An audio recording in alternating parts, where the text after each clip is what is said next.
It's me, the world's worst Undertaker cosplayer ever. No, really, it's just me.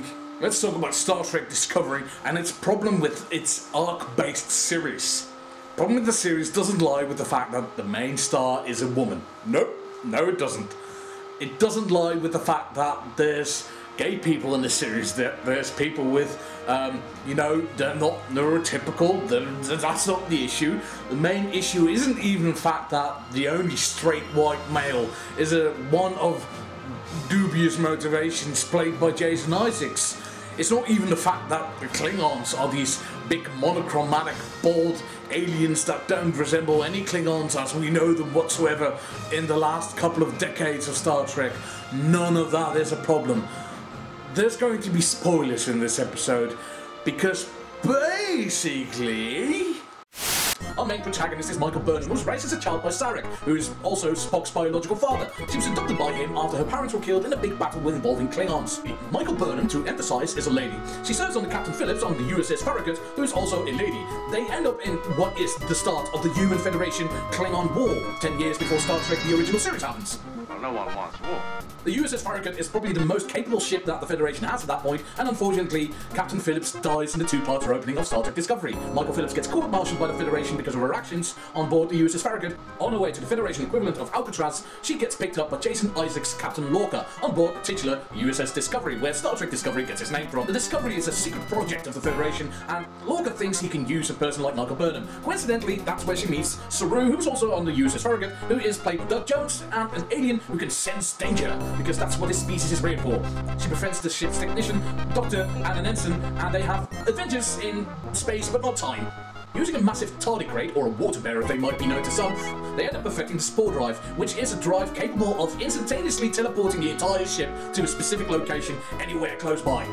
At the end of this half-season finale, they split the Spore Drive into overdrive. They go mad using it. They end up beating a massive Klingon warship, and they say they're going to retire the Spore Drive because it's not feasible using it anymore. But oh dear, they end up in a parallel universe. You got that? You're up to speed? Because this is my issue. I don't mind an arc-based Star Trek. It's what TV is nowadays. You can't really do something that's just an episode at a time anymore, apparently. Everything has to build up to a massive narrative, even in Doctor Who, which is the epitome of, ending up in a random place and just, having a story of the day. Star Trek Discovery has been endeavoring to make a massive spectacle. It's not necessarily a narrative that makes you have to watch every upcoming episode. It's never a tease or a cliffhanger. But if you miss one episode, you are likely to miss character development or events occurring on the ship.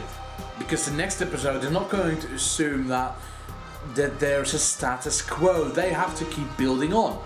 So Star Trek Discovery had 10 episodes in its first half season.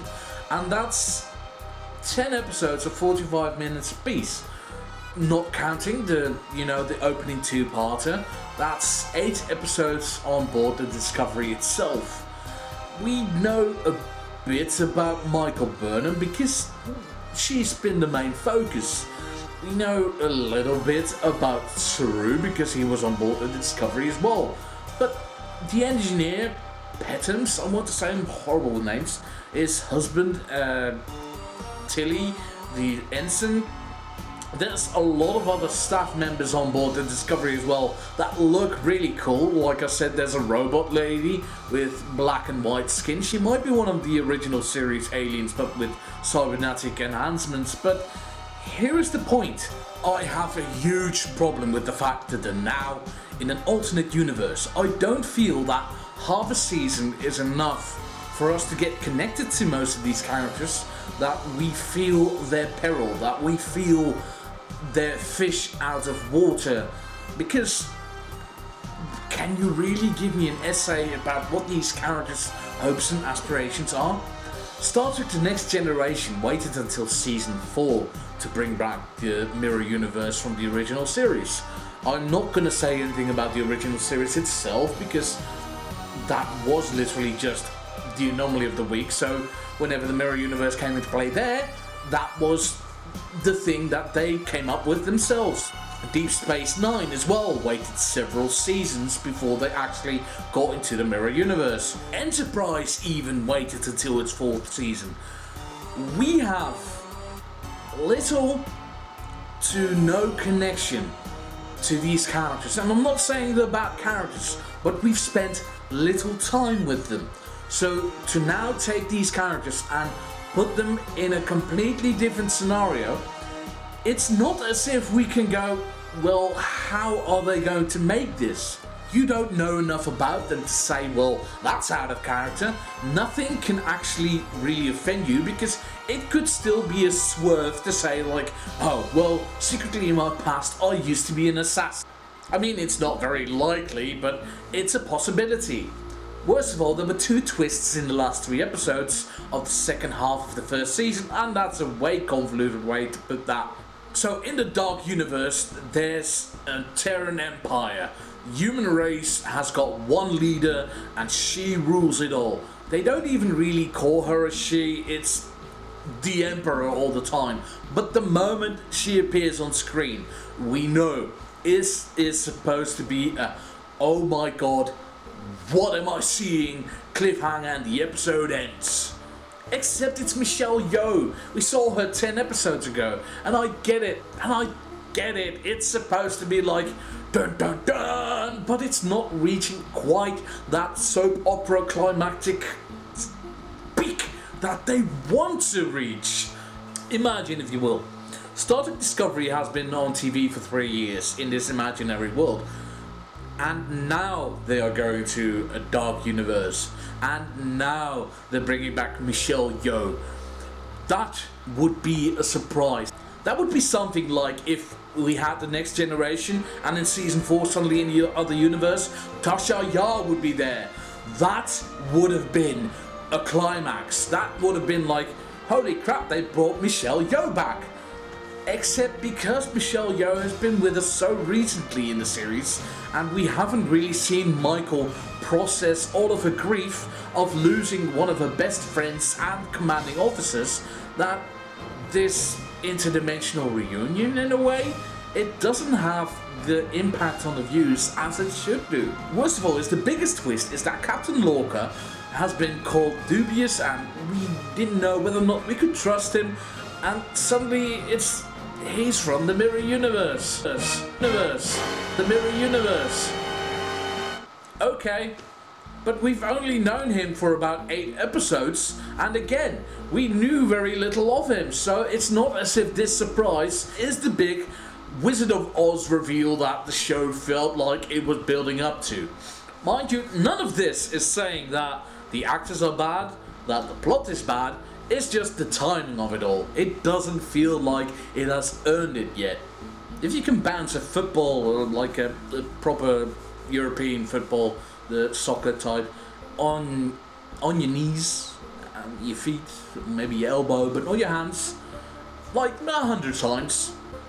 But at number 25 you stop to start celebrating, bring out the party poppers and the streamers and the balloons, and you continue bouncing that football, but you've already, you know, done your big celebration. So you don't even know whether or not you get to the 100, but you've already blown your load. That's what Star Trek Discovery feels like to me at the moment. It's not a real jumping the shark, because that would imply that this series has become irredeemably bad. But now I'm like, these were your biggest tricks you could have pulled, and I don't think you're going to be able to top this. You're not going to be able to escalate this, but you're going to want to. And I'm not sure this series can keep it up. I'm still watching, I'm still enjoying it, but I really don't see the series going on an incline. Okay, so you tell me what you think. Insult me in the comment section down below, because I have issues with Star Trek Discovery. I still really like it, but am I dumb? Am I stupid? Is my face big and fat? Please let me know. Subscribe to me, because sometimes I talk about things on the internet and you can participate in some kind of form of discussion. If you hate me, give me a like, because that way you can give me a dislike next week and I'll just be like, yeah, but I got a like last week. Now, if you'll excuse me, I'll have to start practicing my lie completely still, and then only my upper torso will rise up. You know, for the kids. See you soon.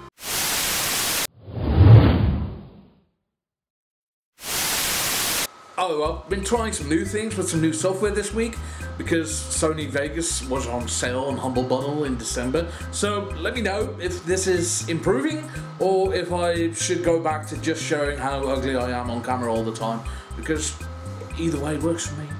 Ta-ta.